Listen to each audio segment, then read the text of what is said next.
नमस्कार दोस्तों, अटल अनुसंधान अकादमी यूट्यूब चैनल में आप सभी का हार्दिक स्वागत है। दोस्तों, सुबह की इस वीडियो में मैं ऐसी सूचनाओं के साथ उपस्थित हूं जो आज के विभिन्न समाचार पत्रों में छाई हुई हैं एवं विद्यार्थी जीवन के लिए बहुत ही महत्वपूर्ण है। तो देखते हैं ऐसी कौन कौन सी सूचनाएं हैं। दोस्तों, सूचनाओं को शुरू करने से पहले एक महत्वपूर्ण बात मैं आपको बताना चाहूँगा। यदि आपने अभी तक हमारे चैनल अटल अनुसंधान अकादमी यूट्यूब चैनल को सब्सक्राइब ना किया हो तो ज़रूर सब्सक्राइब कर लें, बेल आइकन को प्रेस कर लें ताकि कोई भी नोटिफिकेशन सबसे पहले आपको प्राप्त हो जाए।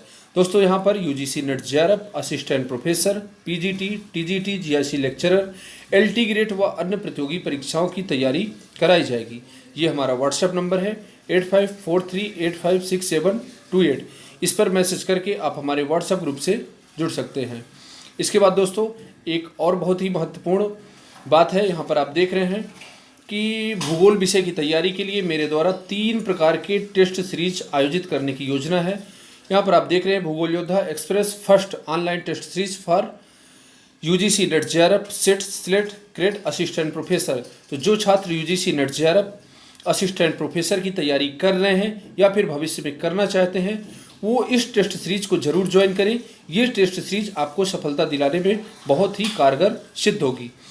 इसके बाद दोस्तों, एक और टेस्ट सीरीज है। यहाँ पर आप देख रहे हैं Bhugol Yoddha express second online test series. ये टेस्ट सीरीज उत्तर प्रदेश व विभिन्न राज्यों में भूगोल विषय से पीजीटी की तैयारी करने वाले छात्रों के लिए पूरी तरह से समर्पित है। और ऐसे छात्र जो पीजीटी की तैयारी कर रहे हैं वो छात्र इस टेस्ट सीरीज को ज्वाइन कर सकते हैं।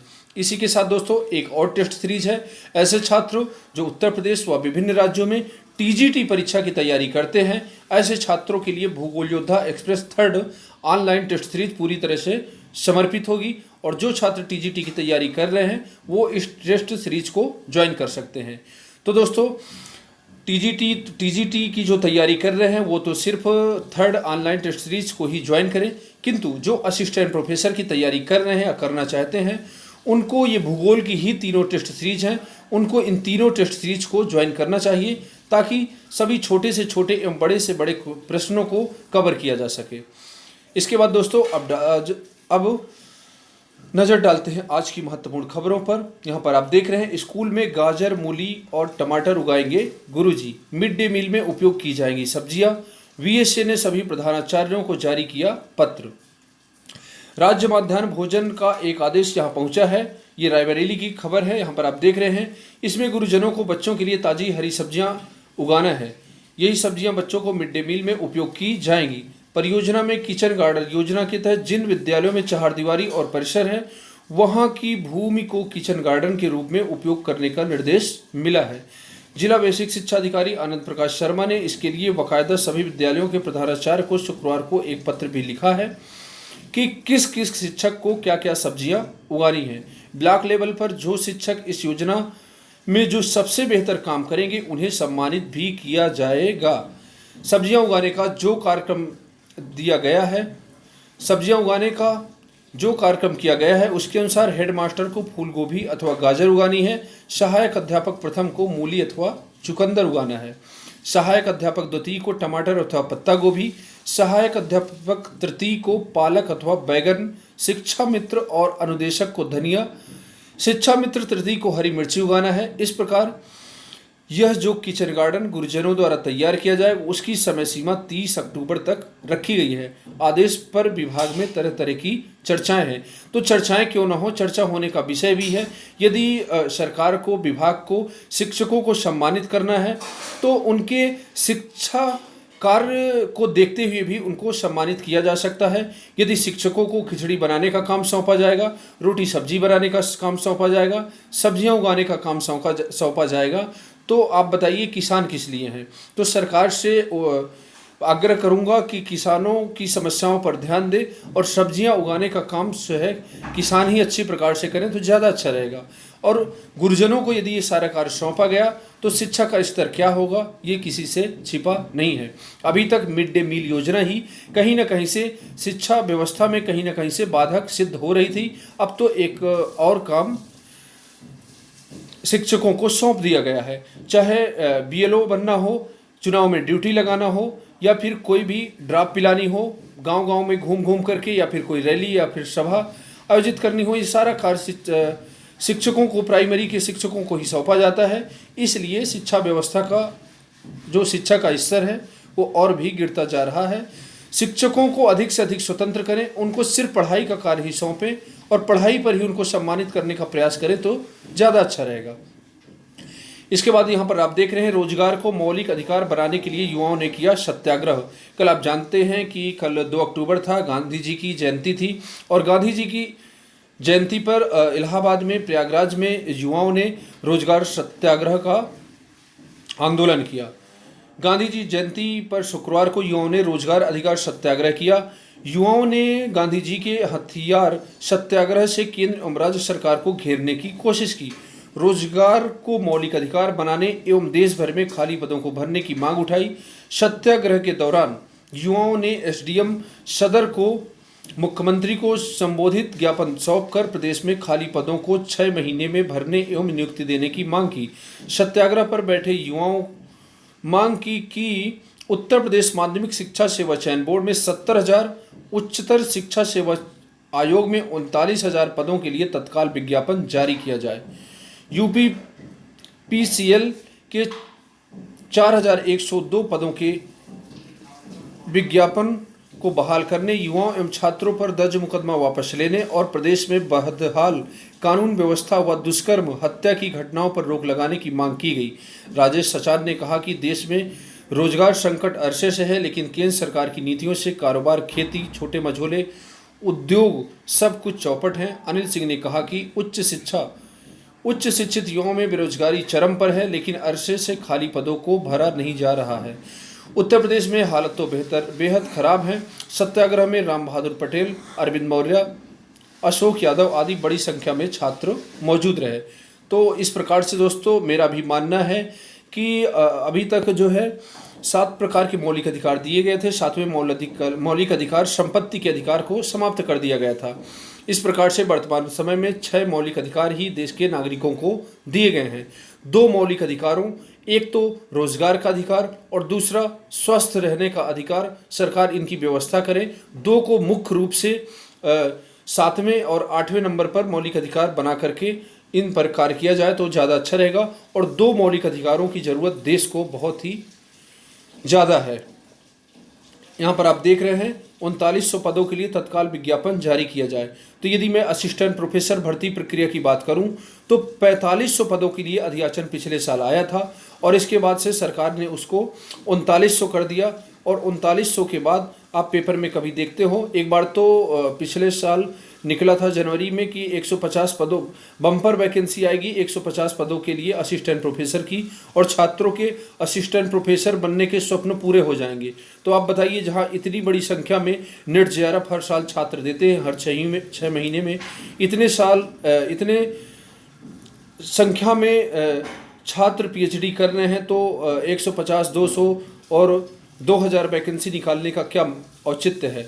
एक तरफ तो शिक्षा व्यवस्था खराब हो रही है, दूसरी तरफ रोजगार नहीं मिल रहा है। तो सरकार से आग्रह है कम से कम 3900 पदों पर तो वैकेंसी निकाले और छात्रों को रोजगार दे।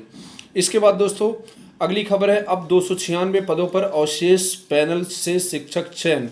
यहाँ पर आप देख रहे हैं कला, जीव विज्ञान, वाणिज्य और अंग्रेजी व हिंदी 4 नवंबर को, गृह विज्ञान व गणित 5 नवंबर को, शारीरिक शिक्षा, संस्कृत, विज्ञान व सामाजिक विज्ञान 6 नवंबर को काउंसलिंग होगी। यहाँ पर एडेड माध्यमिक कॉलेजों में प्रशिक्षित स्नातक शिक्षक 2013 के रिक्त 296 पदों पर अवशेष पैनल से शिक्षक चयन होगा। शिक्षा निदेशालय से 302 शिक्षकों को कॉलेज आवंटन किया जा चुका है, जबकि 3 पदों पर माध्यमिक शिक्षा सेवा चयन बोर्ड कॉलेज आवंटन कर चुका है। कोर्ट के आदेश पर निदेशालय 86 अभ्यर्थियों का चयन करेगा। इसके बाद 4 नवंबर से काउंसलिंग कराई जाएगी। तो इस प्रकार से दोस्तों यहाँ पर आप देख रहे हैं कि सामाजिक विज्ञान का भी अवशेष पैनल जारी किया गया है। तो जो छात्र 2016 में टीजीटी सामाजिक विज्ञान का साक्षात्कार देंगे उनके लिए बहुत बड़ी खुशखबरी है। और जो इसके क्योंकि एलटी का भी रिजल्ट 1-2 दिन में आने वाला है। सोमवार को एक रिजल्ट आ जाएगा और एक रिजल्ट मंगलवार को या फिर बुधवार को आ जाएगा। तो इस प्रकार से जब एलटी ग्रेड का रिजल्ट आ जाएगा तो वो छात्र माध्यमिक में इंटरव्यू नहीं देंगे, तो जिससे अन्य छात्रों को भी मौका मिलेगा जिनकी मेरिट कम है। इसके बाद दोस्तों कार्यालय शिक्षा निदेशक प्रयागराज, ये यही अवशेष पैनल वाली ही न्यूज़ है। और यहाँ पर आप देख रहे हैं 20 काउंसलिंग की जो तिथि निर्धारित की है, कला, जीव विज्ञान, वाणिज्य, अंग्रेजी एवं हिंदी 4 नवंबर को काउंसलिंग होगी। गृह विज्ञान व गणित की 5 नवंबर को, शारीरिक शिक्षा, संस्कृत, विज्ञान एवं सामाजिक विज्ञान की 6 नवंबर को काउंसलिंग होगी। यहाँ पर आप देख रहे हैं पीजीटी सहित कई पदों पर बम्पर भर्ती, आर्मी वेलफेयर एजुकेशन सोसाइटी से कुल पद 8000। तो यहाँ पर देखिए किस किस पीजीटी, टीजीटी, पीआरटी के जो है लिए वैकेंसी निकली है और कुल पदों की संख्या 8000 है। इसमें हिंदी, अंग्रेजी, संस्कृत, भूगोल और इतिहास विषय के लिए पद होंगे। तो जो छात्र आवेदन करना चाहते हैं, यहाँ पर आप देख रहे हैं आवेदन शुल्क 500 रुपये है और आवेदन की अंतिम तिथि 20 अक्टूबर है और आवेदन ऑनलाइन चालू हो चुके हैं। यहाँ पर वेबसाइट दिया हुआ है, तो आप इस पर देख कर सकते हैं। कंटेनमेंट जोन में केंद्रों पर जाने से न रोके जाएं परीक्षार्थी। 4 अक्टूबर को 150 केंद्रों पर होगी सिविल सेवा परीक्षा। परीक्षार्थी की याचिका पर दिया यूपीएससी को निर्देश। दिल्ली हाईकोर्ट ने आदेश दिया है कि 4 अक्टूबर को आयोजित होने वाली सिविल सेवा परीक्षा के लिए कंटेनमेंट जोन में बनाए गए केंद्रों पर जाने से अभ्यर्थियों को नहीं रोका जाए। अभ्यर्थियों को कोविड-19 का देना होगा स्व घोषणा पत्र। यहाँ पर आप देख रहे हैं कर्मचारी चयन आयोग की परीक्षा में शामिल होने वाले अभ्यर्थियों को प्रवेश पत्र के साथ गेट पर कोविड-19 का स्व घोषणा पत्र देना होगा। घोषणा पत्र में उन्हें बताना होगा कि वह कोरोना संक्रमण से पीड़ित नहीं है। स्व घोषणा पत्र के बाद अभ्यर्थी को केंद्र के अंदर प्रवेश दिया जाएगा। प्रतियोगियों को परीक्षा केंद्र में जाने में दिक्कत न हो, कोर्ट। यहाँ पर आप देख रहे हैं उच्च न्यायालय ने मुख्य सचिव और अपर आयुक्त को यह सुनिश्चित करने का निर्देश दिया है कि सिविल सेवा आरंभिक परीक्षा में प्रतियोगी छात्रों को परीक्षा केंद्र तक पहुंचने में किसी तरह की परेशानी न हो, भले ही परीक्षा केंद्र कंटेनमेंट जोन में ही क्यों न हो। इसके लिए व्यवस्थाएं पूरी की गई हैं। 15 अक्टूबर के बाद खुलेंगे स्कूल। सबसे पहले 10वीं और 12वीं की लगेंगी कक्षाएं। एक क्लास में सिर्फ 12 बच्चे। यहाँ पर आप देख रहे हैं दूसरी कक्षाओं के बच्चों को बुलाने का फैसला होगा बाद में। अगले हफ्ते तक जारी किए जाएंगे सुरक्षा संबंधी निर्देश। केंद्र सरकार से हरी झंडी मिलने के साथ ही 15 अक्टूबर के बाद स्कूलों को खोलने की तैयारी हो गई है। सबसे पहले 10वीं 12वीं के छात्र छात्राओं को बुलाया जाएगा क्योंकि इनकी बोर्ड परीक्षाओं में कुछ ही महीने बचे हैं। तो दोस्तों ये नई दिल्ली की खबर है। इसके बाद पुलिस पीएससी भर्ती 18 जाति प्रमाण पत्र जारी करने की तिथि पर राज्य सरकार से जवाब तलब। हाईकोर्ट ने पुलिस पीएससी भर्ती 2018 में आवेदन जमा करने के बाद की तिथि में जारी ओबीसी प्रमाण पत्र की स्वीकार्यता पर प्रदेश सरकार से जवाब तलब किया है। कोर्ट ने जानना चाहा है कि विज्ञापन में दी गई तिथि के बाद बना ओबीसी प्रमाण पत्र मान्य होगा या नहीं होगा। तो दोस्तों यदि विज्ञापन के बाद विज्ञापन की तिथि खत्म होने के बाद यदि जाति प्रमाण पत्र बना है तो उसमें सीधी बात है कि वो मान्य नहीं होगा। पुलिस भर्ती बोर्ड का कहना है कि दस्तावेज सत्यापन के समय याची ओबीसी प्रमाण पत्र पेश करने में विफल रहा, इसलिए उसका चयन नहीं किया गया। कोर्ट ने इसी बात को हलफनामे में दाखिल करने का निर्देश दिया। विशेष अपील की सुनवाई 12 अक्टूबर को होगी। 9 व 16 अक्टूबर को हाईकोर्ट बंद। कोरोना महामारी के चलते हाईकोर्ट 9 व 16 अक्टूबर को बंद रहेगा। इलाहाबाद व लखनऊ में अदालत नहीं लगेंगी। 9 व 16 अक्टूबर को सुने जाने वाले मुकदमे 12 व 19 अक्टूबर को सुने जाएंगे। उत्तर प्रदेश में भी 15 अक्टूबर से खुलेंगे सभी स्कूल, कोचिंग। धार्मिक आयोजनों में 100 से अधिक लोग हो सकते हैं शामिल। तो इस प्रकार से दोस्तों अब कोचिंग भी सारी खुलने वाली हैं और अच्छा रहेगा पढ़ाई के लिए। और जिन छात्रों को कोचिंग करना था वो अपनी तैयारी आराम से कर सकेंगे।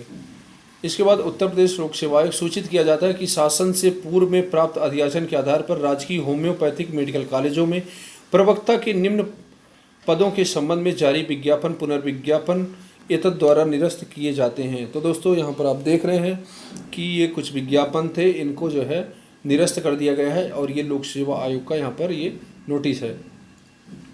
आफत कोरोना से मरने वाले 1 लाख के पार। यहाँ पर आप देख रहे हैं कि भारत में इस समय देश में कोरोना से मरने वाले लोगों की संख्या 1 लाख के पार हो चुकी है। संक्रमितों की कुल संख्या शुक्रवार को 64 लाख के करीब पहुंच गई। देश में 53 लाख से अधिक लोग संक्रमण से मुक्त हो चुके हैं। तो दोस्तों, देश में कोरोना से 1 लाख से ज़्यादा लोग जान गंवा चुके हैं और ये बहुत ही दुख भरी घटना है और ये बहुत बड़ी महामारी है। तो इसको अभी भी हल्के में ना लें। भले ही सरकार ने अनलॉक शुरू कर दिए हैं, लेकिन आप अपनी सुरक्षा अपने हिसाब से करते रहिए और सोशल डिस्टेंसिंग का पालन बहुत ही ज़रूरी है। यहाँ पर आप देख रहे हैं, राष्ट्रपति ट्रंप व पत्नी मेलानिया कोरोना पॉजिटिव। तो अमेरिका के राष्ट्रपति भी अब कोरोना महामारी से अछूते नहीं रह गए और ये भी संक्रमण के शिकार हो चुके हैं। असर ट्रंप के संक्रमित होते ही दुनिया के शेयर बाजार धड़ाम, कच्चा तेल भी टूटा, जून के बाद पिछले स्तर पर पहुंचा। तो दोस्तों, ये थी आज की महत्वपूर्ण खबरें। पूरा वीडियो देखने के लिए बहुत बहुत सा धन्यवाद। मिलते हैं नेक्स्ट वीडियो में।